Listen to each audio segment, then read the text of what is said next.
Hi,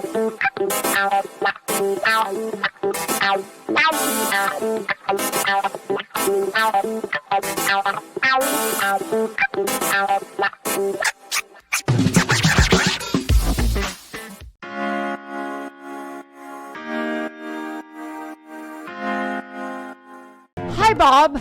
Hi. Have you seen the guy who they actually believe is JFK Jr.? No.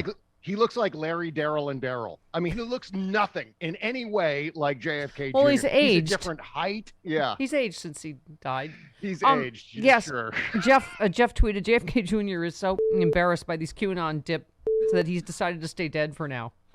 Yeah. I don't know what to... Listen, Eric Bollert said, if the media doesn't deliver Virginia for the GOP, it's not going to be for lack of trying. Let's talk Virginia, because it just, I think it's a number of factors. Clearly, that's one of them. Eric's whole piece this week was about how they just uncritically report Republican talking points like critical race theory without saying, FYI, it's not taught anywhere in any school any grade school in the country, or only in law school. I mean, go ahead. Yeah, we've been seeing this for as long as we've been doing this, Stephanie. This is a staple of the cable news media. What they do is, rather than reflecting what's true, what they do is reflect the biases of their viewers. So if they believe that viewers are going, oh, you know what?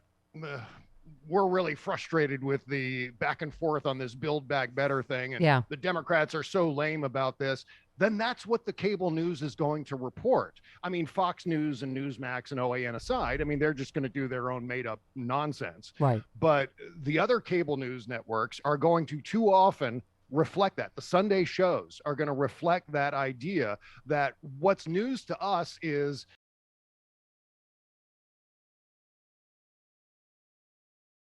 Build Back Better. And if they had passed this a month ago, we would have been fine right now. Instead of saying, you know what, it's not about all the Democrats. It's about 2 Democrats in the United States Senate. And why all of the Democrats on the House side voted for all of these And why is not one media storyline about how 100% of Republicans are against 100% of what's in this bill? Talk about what's in the bill, right? And that Republicans are against you having any of that. Right. But I mean, it's Democrats in disarray because of 2 Democrats, which, I agree, did us no favors. See my comments about Joe Manchin's basket and the potential punching of it. Well, plus the Republicans Allegedly. are able to grab more headlines. They're able to grab more breaking news things, alerts on CNN and so on, because the Republicans are untethered from the truth. They're untethered from factual reality. So what they can do is they can custom tailor their messaging around the ridiculous biases of the average American voter, mostly Republican voters who are already prone to being suckered by con men. But isn't that journalism 101? If you play a clip of Glenn Youngkin going, I'm going to ban critical race theory in schools in Virginia, that you come out of the clip and say, critical race theory is not taught in any school in Virginia. I mean, but they didn't. And so CRT is the new welfare queens. It's the new racist dog whistle that gets all of the crazy white people who are so desperately concerned about, the browning of America or whatever they're thinking, to come out of the woodwork. And that was one of the big advantages that Youngkin had. And certainly in a state like Virginia, you can make a lot of headway that way, because not every county is Fairfax County. Not every city is Richmond. You can, there's lots of hinterlands in Virginia. Sorry for the people who are listening, living in the hinterlands. I doubt there are many. Sorry, hinter people. They're very easy to manipulate into coming out and voting out of rage and anger and feeling as if they're being marginalized as, the 70%, 60% of the white people in the country. So that's a big advantage. The racist dog whistles. This is something that goes back, a lot of the Karens failed us again. I would just like to apologize to Frangela and everyone in the world again. That's right. And the Karens, the Karens us again. The other thing is that if we were as untethered from reality as the Republicans right now, we would not be accepting this defeat. We would be screaming about fraud election fraud, audits, recounts. McAuliffe wouldn't have conceded. There's the mainstream media. Why don't they ask all of these is there election integrity now? How come magically somehow there was no fraud in Virginia when you just said yesterday and all week that there was massive fraud in Virginia and this was rigged? What happened? I mean, they don't report on any of that. I mean, I was talking about this one yesterday. Kavian Schroff tweeted, the NYPD has 36,000 officers. Just 34 cops refused to get vaccinated by the November 1st deadline and have been placed on leave. 34 out of 36,000. Yet, of course, the media covered it as a both sides issue and over-amplified the extremist position. CC Virginia. That's the same. It doesn't matter what the issue is. We've talked about this before, making it seem like, there's so much division about vaccine. No, 80% of us have had at least one shot, right? I mean, there's not a both sides.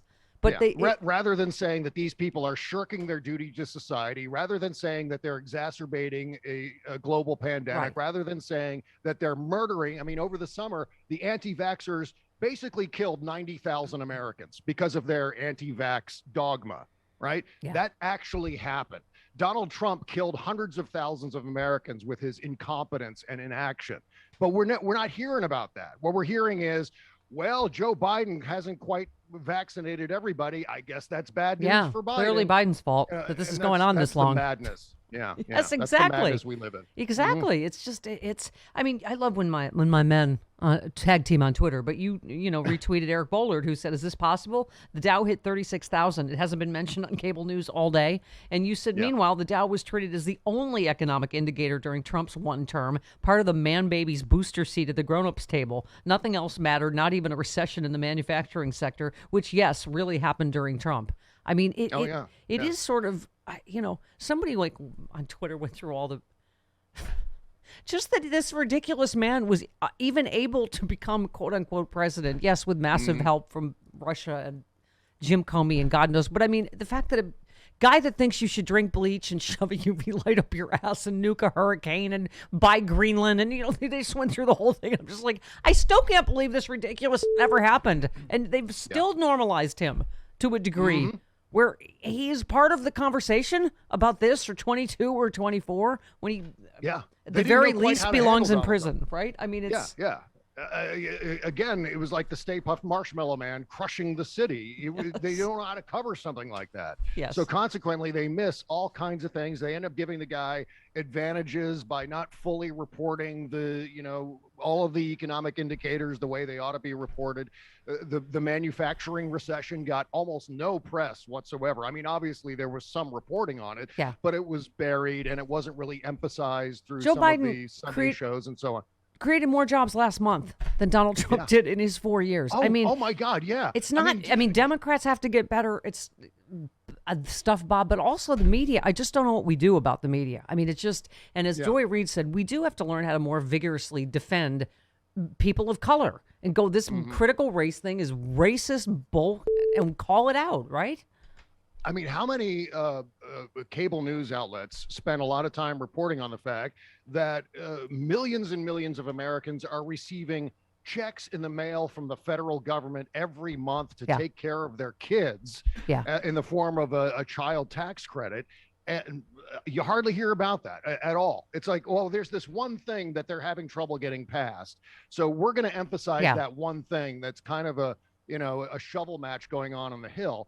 But we're going to ignore all the other things. We're going to ignore the vaccination rate. We're going to ignore the economy. We're going to ignore the fact that Joe Biden did, in fact, is, well, at least on the way to cutting child poverty in an unprecedented way, in an historic way in this country. And this legislation is going to get done, Bob, and it's going to be transformational. And as you say, between, shots for kids 5 and up now and boosters and mandates, right? I mean, here's another mandate one. New York City's vaccine mandate, one of the most aggressive in the nation, has pushed the vaccination rate among all city workers to 91%. With all of this, we are going to be past this pandemic, right? And and economically, these bills are going to be enormous. So it's a lifetime in politics until 22. I think the main thing is just not to panic. We know the factors, but I guess one of the things, like you said, is like Eric Bollard said this morning, how do we counter Republican lies, which Glenn Youngkin's entire campaign was lies. How do we counter that without also becoming the party of lies? Yeah. Well, part of the thing is we're still having a problem shaking people out of the fact that it's not the 1990s anymore. We don't have 1990s politics where if the worst thing happens, we get President Bob Dole. It's not that bad. He'd be a little bit conservative, but it wouldn't be a disaster. It wouldn't be Donald Trump or George W. Bush or Sarah Palin. Right. But now the stakes are so different that I think we have a lot of work to do on messaging as far as emphasizing the stakes of our elections these days. It's not just about what the corporate tax rate is. Those days are more or less over. Yeah, Bob Dole post Viagra commercial. We would have had to hear about him having a stiffy all the time. That's right. But at least he wouldn't be, the whole country like Trump. Yeah, did. exactly. Right. Isn't that nice that his legacy has become his stiffy ED pills? It's kind of sad. He was a war hero, for God's sake. But this is like the party of dumb. You quoted Louis Gohmert said, "I've read where experts say if you got a choice between the temperature getting slightly warmer or slightly colder, you want warmer because if it's getting slightly colder, that means there's less time for the crops to grow." And you just said this is what happens when you're kicked in the head by a mule more than once. They've just sometimes I wonder if it's an act, and I can't really decide with him. It's probably that he's just an idiot. Yeah. Probably whizzed on the electric fence one too many times. A bit of brain damage. Yes. Well, and Lauren Boebert, I just love your attack on Pete Buttigieg. You just said about her saying she had a baby in her truck. You said baby came out sideways, didn't scream or nothing. That's right. That was Planes, Trains, and Automobiles. That's right. Baby came out sideways, didn't scream or nothing. That's right. That's right. She might be small and skinny, but she's strong. Baby came out sideways. And then he does that nose thing where he goes... Yes. Yes. That weird face. It's so funny. Okay. Yeah. And 'tis the season, too. It's a Thanksgiving movie. There you go. Exactly. Yeah. Well, Bob, what is Bob Cesca's prescription for takeaway from yesterday and your prescription going forward, Dr. Cesca? Yeah, well, it's all about registering as many voters as possible. I mean, my prescription after every election has been we have to out-hustle them. We have to outnumber them. Because what they represent is an untethering to the truth and fascist idiocracy.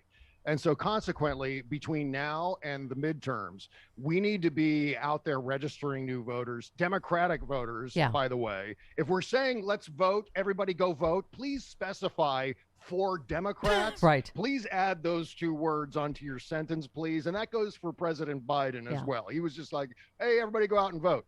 But you need to vote for Democrats. You need to register Democrats, and we need to turn out those voters next year. I can't emphasize enough, the stakes couldn't be higher. Yeah. It sounds cliche to say that, but it's true. We're talking about white supremacy. We're talking about fascist idiocracy. Yeah. It's fascism with this patina of just idiocy. Yeah. This, oh my God. Yeah, I'm going to put an extra. I'm going to put an extra pair of headphones on for Malcolm Nance today. He's going to be in a state, ladies and gentlemen. Oh yeah. Oh, Malcolm knows exactly what the stakes are. Yeah. We need more voices like Malcolm Nance screaming those things because we're on the verge right now. 13 electoral votes in Virginia are now on the chopping block because there's a Republican governor in Virginia who, if he has the General Assembly in his back pocket, will pass a big lie election law. Yeah. And so that was, to me, that was the biggest issue of this election that we lost last night. That they will get rid of the 13 electoral votes, which have advantaged the Democrats. Yeah. I mean, they're not going to get rid of the electoral votes. They'll make it impossible for Democrats to win those electoral votes through another set of election laws like Georgia and Texas and so on. Trump and the party will be pressuring Glenn Youngkin every day of his term to pass something like that. Yeah. And so I'm looking at the General Assembly numbers from the House of Delegates, hoping that the Democrats retain their advantage there as a way to block any laws along those lines from Glenn Youngkin's office. So, you know, these are the things we're facing, and we need to take them more seriously. Again, this is not about which candidate floats your boat and makes your socks go up and down. Yeah. This is about blocking. Well, it is. That is. You're right. That is one of the lessons of yesterday's. Their base was more energized, which is usual when there's someone opposite in the White House. But we better, figure out how to get energized, right? Because Yeah, it's not about the candidate for them. It's about the movement. And that's Right. something that we need to borrow a little more vigorously. We Yeah. need to know that, I see all these people. Well, and I get it that mentioned Terry saying, McAuliffe wasn't, Yeah. probably the most Terry exciting McAuliffe, yeah. candidate, and but I mean, I'm going, Doesn't oh yes, matter. I'm Doesn't like matter. Glenn Youngkin's new. Oh, he's a businessman who's never governed before, Yeah. and what could possibly go wrong? Right, right. Right. I'm like, great. That We're I gonna assure you- try this again. Yeah. Yeah. Most Republican voters in Virginia didn't even know how to spell Youngkin's last name Yeah. until they stepped into a voting booth. And even then, they Yeah. don't care. Yeah. It's about the Trumpism. It's about the fascism. That's what they want. Yep. All right, Bob. I did wear my outdoor bike shirt to taunt you that it's too cold for you to ride back east now. I know. This I'm is so jealous. part of my luring you out to me. Come to Yeah, me. yeah. Come to me. I'm going to be living vicariously through you All in, right. in all ways, All right. Stephanie Miller. Me too. You complete me. Okay. All right. 51 Yeah. minutes.